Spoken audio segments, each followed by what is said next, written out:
Today we're taking a look at a brand new universal remote built specifically for Rokus. Now this is a remote that has basically the full controls of your Roku remote, but also the ability to have your TV controls all built into one single device right here for you. So it does come with a set of batteries, which is pretty nice. 2 AAA batteries is what it runs on, like most Roku remotes nowadays. So I'm going to do a little unboxing right now, show you the device, and then we'll come back in a minute and show you how it works all in the same video here so you can see the unboxing and hear my thoughts on it. And I will also put a link to this down in the show notes, so if you're interested in buying this, it's available on Amazon. Link in the show notes down below. So right off the bat, you'll notice if you kind of cut off this top right here, it's a pretty similar remote to a standard Roku remote. It does come with some pre-programmed buttons including Netflix, Hulu, Amazon Prime Video, and Sling, which is pretty cool that they got the big 3 on there. If you're a Sling TV user, you're all set. And then at the top it has the power on and off, 2 power buttons, a B one so you can set different presets here, input, mute, and you have your directional for your TV's menus and like up there. You do have the volume control for your TV up on the side here, and there is no headphone jack. This is a line of sight remote, so you need to be able to point it towards your TV to use it. And overall, it feels pretty nice. The placement right here definitely makes you feel a lot like a Roku remote. This is very, very similar to that. See here, are there instructions? Yes, there is a little set of instructions here. So pretty straightforward how to program it. It does work on the standard. You point your current TV remote towards the remote, and then you can program it by sending it will detect the signal from your existing remote to program this one. So, and it takes about 4 steps. They got a very straightforward system there to set that up. And then they also have a nice written step-by-step guide here. Yeah, pretty straightforward. I'm gonna go test this out now, come back and let you know what I think of it.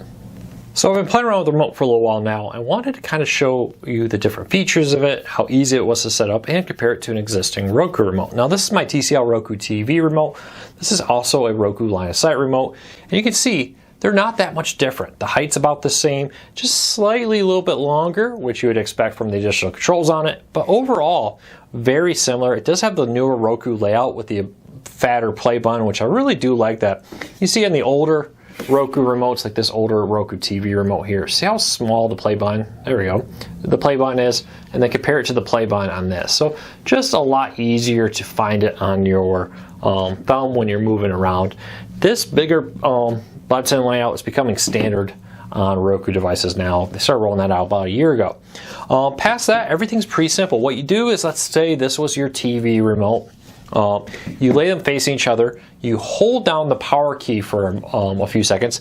This red LED light here will go solid. When that happens, you can, for example, hit the power button here and hit the power button again, and you just programmed it.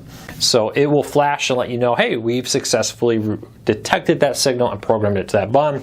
So then again, you can go hold down the power button for a minute, or for a second, for the LED to turn solid. And let's say you wanted to program the volumes, and you just go through it all. And it's very straightforward, very easy to do, and it self-programmed itself pretty quickly.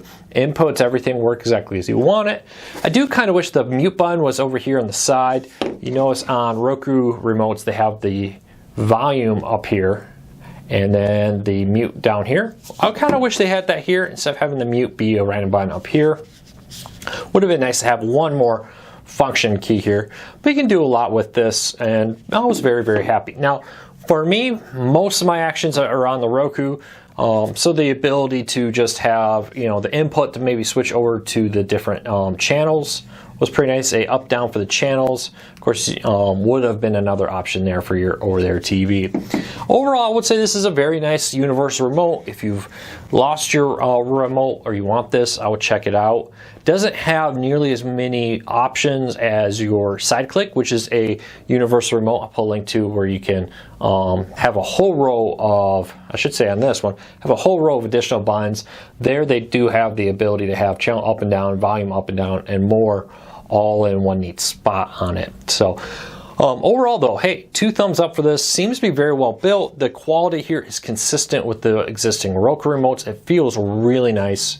And you'd probably think this was made by Roku itself because it just feels so in line with the existing Roku remotes. If you have any questions on this, leave me a comment, let me know. If you're interested in getting this, I have a link to it in the show notes to Amazon where you can find it there.